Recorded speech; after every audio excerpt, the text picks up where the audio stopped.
Hi hello నమస్తే అండి, welcome back to Krishna's kitchen. ఈరోజు వీడియో వచ్చేసి ఈ చట్నీతో ఒక్క ముద్ద తిన్నారంటే అన్నం మొత్తం ఈ పచ్చడితోటి తినాలనిపిస్తుందండి. అంతా బాగుంటుంది ఈ పచ్చడి. మనకి ఎప్పుడైనా నోరు బాగాలేనప్పుడు ఒక్కసారి ఇలా చేసుకొని తింటే నోటికి చాలా బాగుంటుందండి. రుచి చాలా రుచిగా ఉంటుంది, తింటుంటే తినాలనిపిస్తుంది, అంత బాగుంటుంది.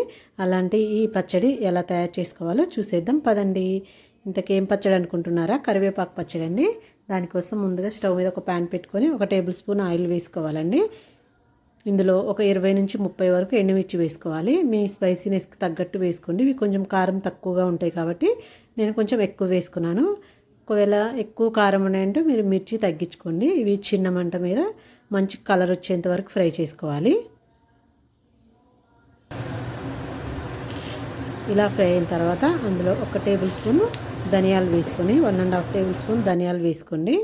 అందులోనే 1 టేబుల్ స్పూన్ జీలకర్ర, 1/2 టేబుల్ స్పూన్ ఆవాలు ఇలా వేసుకొని ఇవి కూడా కొంచెం ఫ్రై అయ్యేంత వరకు ఫ్రై చేసుకోండి.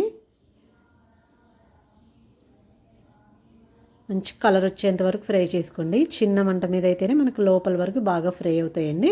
ఇలా ఫ్రై చేసుకున్న వాటిని తీసి పక్కన పెట్టుకోండి. ఒక మిక్సీ గిన్నెలు వేసుకొని ఇప్పుడు అందులో కావాల్సినవి చూద్దాం. ఒక పెద్ద సైజు ఉల్లిపాయ, ఒక కరివేపాకు అండి, ఒక గుప్పె నిండా కరివేపాకు, ఒక పెద్ద నిమ్మకాయ సైజు అంతా చింతపండు. ఇప్పుడు దీన్ని ఇందులో తగినంత ఉప్పు వేసుకొని దీన్ని మెత్తగా మిక్సీ పట్టుకోవాలి. చూడండి, ఇలా మిక్సీ పట్టేసుకోవాలి మొత్తము. ఇలా మిక్సీ పట్టుకున్న దాంట్లో ఇప్పుడు చింతపండు వేసుకోండి. తగినంత చింతపండు వేసుకొని ఆ చింతపండులో వాటర్ కొన్ని వేసుకోండి. అందులో వాటర్ వేసుకొని ఇలా ఫైన్గా మిక్సీ పట్టుకోండి. మరి మెత్తగా అక్కర్లేదండి, కొంచెం ఇలా ఉండేలాగా మిక్సీ పట్టుకొని ఇప్పుడు ఇందులో కరివేపాకు వేసుకోండి. మన చేయి గుప్పి నిండా అండి, ఒక గుప్పెడు. ఎక్కువైనా పర్వాలేదు, తక్కువైనా పర్వాలేదు, ఎక్కువ ఉంటేనే ఇంకా బాగుంటుంది. ఒక 4-5 వెల్లుల్లి రెబ్బలు వేసుకోండి. వేసుకున్న తర్వాత ఇలాగ కరివేపాకు కచ్చాపచ్చగా అయ్యేలాగా మిక్సీ పట్టుకోవాలి. మీకు కొంచెం జారుగా కావాలని కొంచెం వాటర్ వేసుకోండి. ఇలా పట్టుకున్న దాంట్లో ఇప్పుడు మనం ఇలా కట్ చేసుకుని లావుగానే కట్ చేసుకోవాలండి ఉల్లిపాయలు. ఇలా కట్ చేసుకున్న వాటిల్లో ఇవి కొంచెం కలుపుకొని అప్పుడు ఒక్కసారి జస్ట్ ఇలా తిప్పనట్టు మిక్సీ గిన్నె తిప్పండి. మీకు కరెక్ట్గా ముక్కలు అవ్వకుండా ఉల్లిపాయలు ముక్కలుగా వచ్చేస్తుందండి. ఉల్లిపాయలు ఇలా తగులుతూ ఉంటేనే ఈ పచ్చడికి టేస్ట్ చాలా బాగుంటుందండి, కరివేపాకు పచ్చడికి. ఇవి వేడి అన్నం పెట్టుకొని నెయ్యి వేసుకొని తింటుంటే అలా వెళ్ళిపోతుంటుందండి, అంత బాగుంటుంది ఇది. ఇలా ఒక బౌల్లోకి తీసుకొని ఇప్పుడు దీన్ని పోపు పెట్టుకుందాం. ఉల్లిపాయలు అయితే కంపల్సరీ అలాగే ఉండాలండి. ఇప్పుడు స్టవ్ మీద ప్యాన్ పెట్టుకొని ఒక 2 టేబుల్ స్పూన్లు ఆయిల్ వేసుకోండి.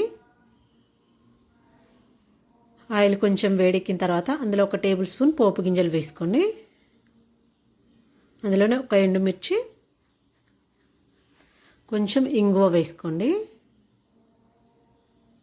ఇవి చిటపట అన్న తర్వాత కొంచెం కరివేపాకు వేసుకొని కరివేపాకు కూడా చిటపట అన్న తర్వాత మనం రెడీ చేసుకుని ఈ పచ్చళ్ళలో పోపు వేసుకోవడం అండి. పోపు లేకున్నా కూడా చాలా బాగుంటుంది, మీ ఇష్టం. వేసుకోవచ్చు, వేసుకోకుండా అయినా తినొచ్చండి. అంతేనండి, ఇలా పోపు వేసేసుకుంటే 5 నిమిషాల్లో మనకు కరివేపాకు పచ్చడి రెడీ అయిపోయిందండి. ఇది రోట్లో దంచుకున్నా కూడా చాలా బాగుంటుందండి, టేస్ట్ అయితే అదిరిపోయిద్ది. ఒకసారి ఇలా ట్రై చేయండి. ఆ ఉల్లిపాయలు తగులుతూ కరివేపాకు తగులుతూ పచ్చి కరివేపాకు తింటుంటే అద్భుతంగా ఉంటుందండి. ఒక్కసారైనా ట్రై చేయాల్సిన పచ్చడి, చాలా బాగుంటుంది. అంతేనండి, నా వీడియో నచ్చినట్టయితే ఒక లైక్ ఇవ్వండి. Thank you for the watching.